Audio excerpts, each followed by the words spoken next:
Now, Central Oregon's local alert weather with Chief Meteorologist John Carroll.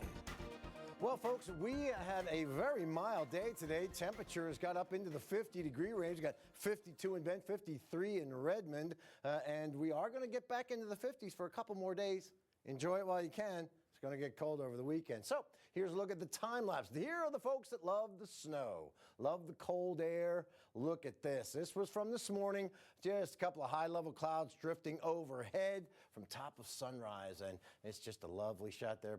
Folks out there enjoying it. Now let's go into Crook County, and you can see just a little bit of ice lingering on the top of the reservoir there, and this is the latest image coming out as the sun is dropping behind the mountains there in Crook County, so a lovely shot as well. And here are the traffic cameras. We have not much going on, and we show these a lot of times when there's bad weather, but when there's good weather, we like to brag a little bit as well.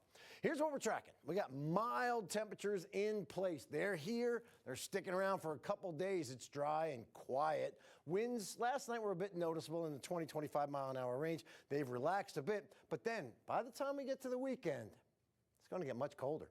In fact, it will be well below our normal high of 43. So currently we have 45 in La Pines, 39 in Sun River, but we're still hanging on to the 50s along the 97 corridor from Bend all the way up into Warm Springs with a 48-degree temperature in the Prineville area. Currently in Bend and Redmond, we got 51 and 52 respectively with plenty of sunshine and winds out of the northwest at about, we'll go 5 to 10 miles an hour. Dry air. Saw that humidity 27%.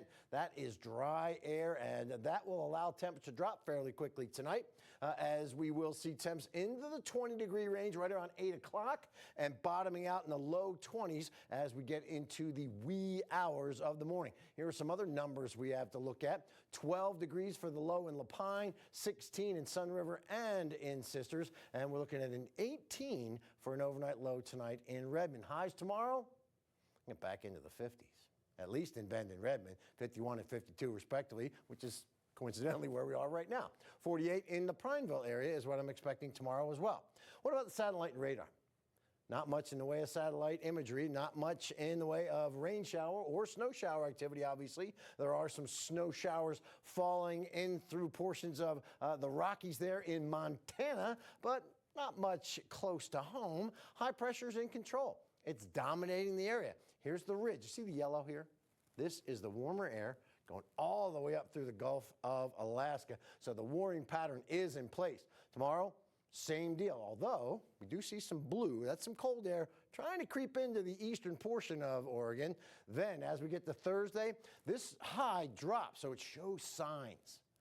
Images of breaking down. Here's the blue. That blue is dropping in, and then boy, oh boy, does it get colder as we get into Friday with highs only in the 30s. Now we're on the dry side, so I don't expect to see any snow, maybe a flurry or two, but that colder air drops down from the north and really gets cold on Saturday as a low develops and then brings in that Arctic air that's off to the east that I showed you earlier. That's going to get sucked back into our region. So that is going to be the reason for the 32-degree high on Saturday, 37 on Sunday. So prepare yourselves for the cold snap that starts